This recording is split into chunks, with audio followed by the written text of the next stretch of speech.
Okay, like last week I made this little bottle cap rose charm thing and embossed the entire outside of it, and then put glitter glue in and stuck a little resin rose in it. So for this video I figured I'd real quick show what I did to do that. Okay, first of all, the reason why I embossed in the first place was because all of my caps say Miller Lite, which is pretty much probably only good if you're doing a layout about drinking and tailgating and barbecues, or you know, something related to that. It didn't really fit with a picture from 1954 of my grandmother and uncles and mom. So I embossed it. I think it took 4 coats to get it covered all the way, but it worked out. Okay, there's this bottle cap, which I have only embossed. I haven't done anything on the inside yet.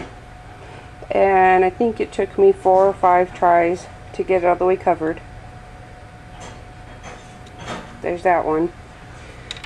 And then I have one that I've started working on partially, just to make this video go faster. Like that. And I have it getting ready. And I've already put on a little jump ring and some wire to hold it.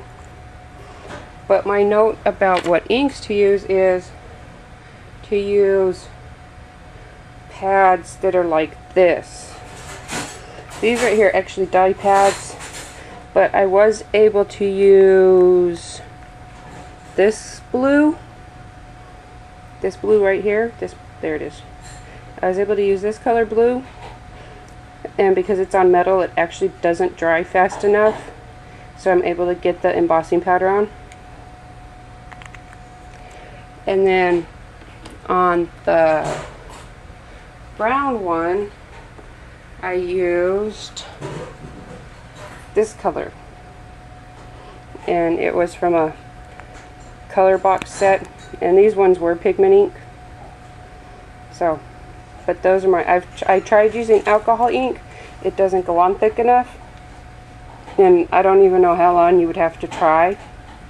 And I tried using distress ink, and the pads, because it's distress ink and it's not made to do full coverage, it just puddles up on top of the metal cap. It's too watered down, whereas these kind are more like paint.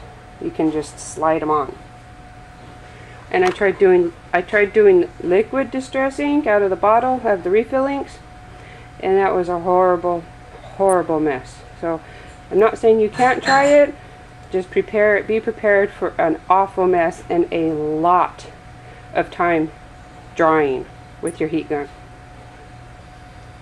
Okay, so the next thing I did, because nobody wants to fill up an entire bottle cap with glitter glue, it's not very cost efficient. So I just used this regular bonding quick dry glue that I bought at Walmart, and I had cut out some circles that fit with inside the lid. These ones I think were 7/8, so that they go down into the lid, and it was just regular cardstock, like the kind you get for your printer.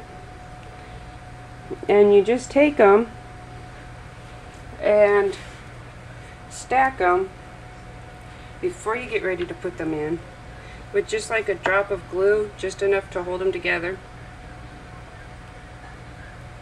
And it doesn't really take very long. And you just keep doing that until you get the height you want. Like, I have these 2 ones that are already made. There's my thick one, which is like the one that's in my brown. And then I have a thinner one, which I've already put together, which is going to be going into the blue lid. Okay, Since this one will be a little harder to do standing up, I'll try to show how I put my papers in on this lid. Because it's a metal background and you have a thick stack of paper, I didn't want to have to see how long it might take to dry, so I used my little handy dandy Elmer's glue tape runner, because that's the only brand my Walmart sells.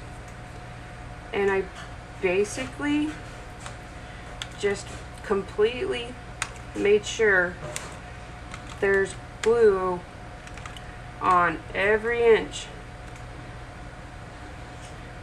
of this, especially around the edges, so it's not going to pull up.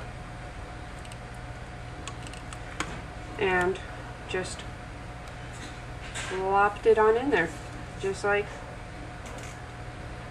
that, and centered it about as good as I could, but without covering up the hole I punched, which I guess I should say, these really easy to punch through. I use the 1/8 setting on my big bite, and it just goes through super quick. Doesn't take a lot of pressure. If I can do it and I have carpal tunnel in my wrists, it should be pretty easy. Should be. Okay. But after you do this, which I have learned through my whole one finished one I've ever done, is you're going to want to put on your way to attach. And the way I did it was, I have some very, very thin wire that I've just had around for a bit, which is, you know, there's no way, I don't think there's any way you can see how thin that really is. But maybe if I do that. Very thin wire. Well, for this one that's how I did it. I suppose you could do other things, like I have some hemp rope or hemp string that I could use somewhere. There's, you know, some silk stuff. But for these, I used wire. And with it being so thin, very easy to cut. So I take off a bit because you're going to use more than one thickness. And these little scissors cut right through it without a problem. And so I take it and I'll fold it in half, which is really hard because it's hard to get a hold of. It's so skinny and slippery. And then I fold it in half again. And then I start twisting where the ends are, because I want to make a loop like that to start with. So I twist it together. It doesn't have to be really tight right now because there's still more twisting to come. And then I feed it through. See if I can do this. I feed it through the hole like that, and then I bend it up and I put it through the loop I left. And while it doesn't exactly pull like it would easily, I sort of have to work it. Like I'll push a little bit more of the loop through because it bends, and then I have to pull it through on top. And you have to be gentle so you don't scratch or chip your embossing. And so I end up with that, which is obviously just a partial thing. You can't really loop on there. And so then for this, I used a little jump ring that I just sort of have laying around in my drawer. My little jump ring. That little jump ring.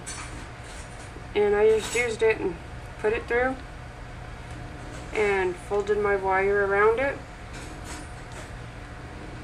like, there we go, like so. And then just kept twisting it that way.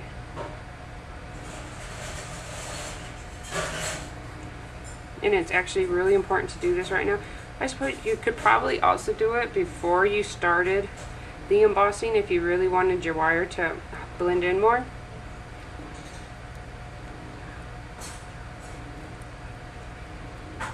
And so then you have it ready to attach to a chain or whatever you want. But to fill it up and get it ready, once again, my quick dry glue. And this one actually is almost empty, so hopefully it'll still work. And around the edges of the paper, I just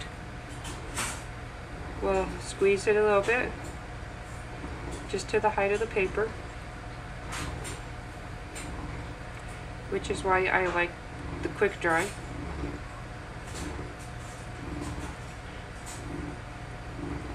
But then again, I suppose if you wanted to put something see-through in here, you'd have to use different glues. Probably have to fill up the whole thing with whatever clear glue you had if you wanted, maybe a glue gun. So I don't, or have to cut the pieces of like acetate into the round circles so that it wouldn't interfere with the color. So you have this. And the other thing, when you're in the area, and this is a little more difficult because you got to keep it from running, and you still have to use the quick dry glue on this. Yeah, gotta fill up that little hole, really just a layer like so.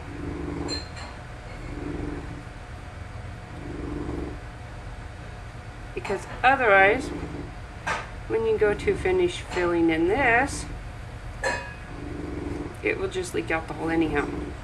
Normally, I would wait for that to dry, but I don't really have the time for it right now.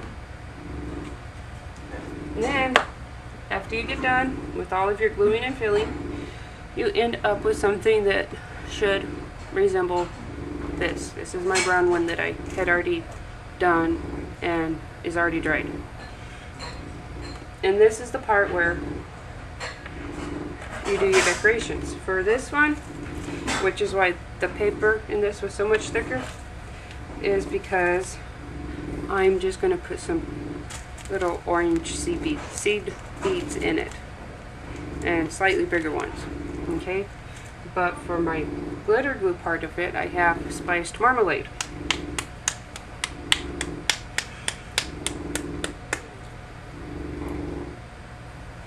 So I'm just going to take it, and because you have already filled up the majority of your cap with paper, it will not take much of your stickles. And so I put a glob on there, but then I just used the tip, and that's probably actually more than I'm going to need. It suddenly just came out, which I hate it when that stuff happens.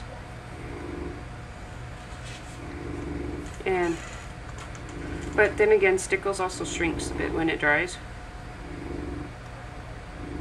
So I'm spreading that around with the tip until it's nicely coated.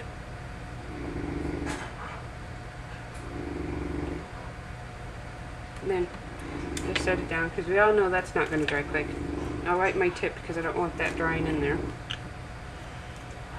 And then I'll take my beads, my nice bag of beads that I never knew what I was going to use them for until, basically yesterday.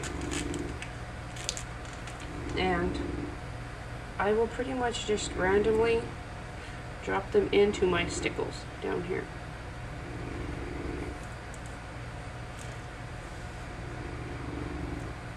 and hopefully not lose too many to the floor, because my dog will eat it.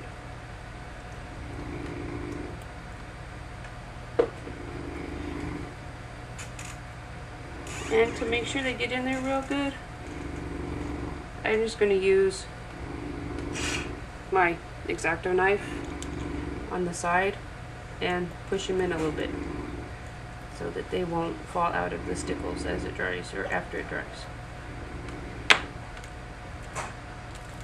And keep trying to hope that I can get them in all the crevices. It's not the easiest thing to do with these tiny little beads. They like to bounce everywhere. So I'll get them in, but you can see how it's working. And it looks like that, and then you just wait for the stickles to dry, which in my experience takes forever, but it's worth the wait. And in the case of this one, once my quick dry glue is done around the edges, I'll pick, like I have right here, this is a liquid pearl. I don't know if I'm going to use it because it's a blue cap and it is going to be a blue flower, a blue rose, and I don't think I want blue stickles with it, so I might use this liquid pearl or the diamond or the frosted lace, something like that, that's just going to give it the shimmer but not match it, otherwise it would be pointless. And in the end, hopefully you will get the effect you were looking for. I suppose I could even go as far as using this baby blue, but I don't think I want to. And I do actually think I'm going to want to use the liquid pearl just because it'll be different. So this is my little video, which I'm sure has passed the minute and a half, on my little embossed bottle cap, and the entire logic of why I did not just use the bottle cap.